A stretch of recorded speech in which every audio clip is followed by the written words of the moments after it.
جا تاریخ پڑھ تو صحیح.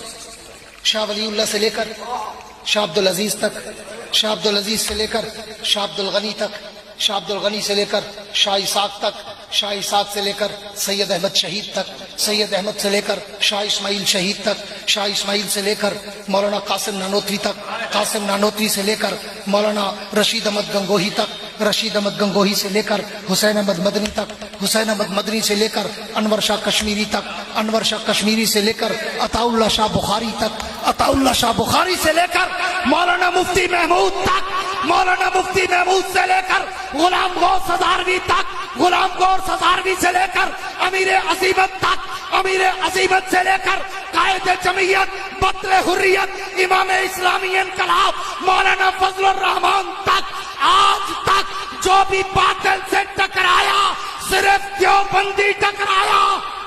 علماء حق، علماء دیوبند، علماء حق، علماء دیوبند، سر بکف سر بلند، سر بکف سر بلند، نعرہ تکبیر. اور گھنٹے سے اوپر ہو گیا، میں حضور کی باتیں کر رہا ہوں. علماء دیوبند کو ماننے والوں تمہیں مبارکباد دیتا ہوں. اللہ نے دین کے سارے کام تم سے لیے، سارے. تبلیغ ہے تو تم میں، جہاد ہے تو تم میں، ہاں تدریس ہے تو تم میں، تقریر ہے تو تم میں، تحریر ہے تو تم میں، تفسیر ہے تو تم میں، حدیث ہے تو تم میں، فقہ ہے تو تم ہے، ولایت ہے تو تم میں، خانقاہیں ہیں تو تم میں. دین کا جو بھی جز ڈھونڈو گے تمہیں علماء دیوبند کی صورت میں نظر آئے گا.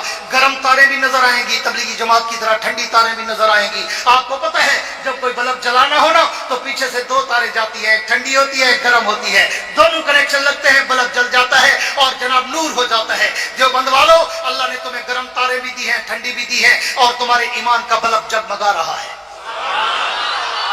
اور زیادہ دور کی بات نہ کروں تو پچھلے 200 سال کی تاریخ اٹھا کے دیکھ. 1801 سے لے کر 2024 تک شاہ ولی اللہ سے لے کر قائد جمعیت تک جو بھی باطل سے ٹکرایا صرف اور صرف دیوبندی نظر آیا. علماء حق، علماء دیوبند، علماء حق، علماء دیوبند. کئی زمانے رشیا اٹھا تھا، اپنے آپ کو سپر طاقت کہتا تھا اور افغانستان میں گھسا تھا. اس رشیا کا سر کس نے کچلا؟ سارے بولو، بولو دیوبند، کس نے کچلا تھا؟ ملا کو انڈر اسٹیمیٹ کرنے والوں، آج تمہیں پتہ چل گیا ملا کی طاقت کا؟ چل گیا پتہ؟ جو کہتے تھے مولوی فضل الرحمان تو 2 وزارتوں کی مار ہے، آج 10 وزارتیں اس کے جوتوں میں پڑی ہیں اور وہ ٹھڈے مار رہا ہے. پتہ چلا ملا کی طاقت کا؟ ایک وفد مولانا کے گھر بیٹھا ہوتا ہے، 2 وفد گلی میں کھڑے ہوتے ہیں اور سیکٹری کی منت کر رہے ہیں، سر پلیز پہلا ٹائم ہمیں لے کے دو. اس کو کہتے ہیں ملا. اس کو انڈر اسٹیمیٹ نہ کرو. ملا کی اذا اور مجاہد کی اذا اور. یہ وہ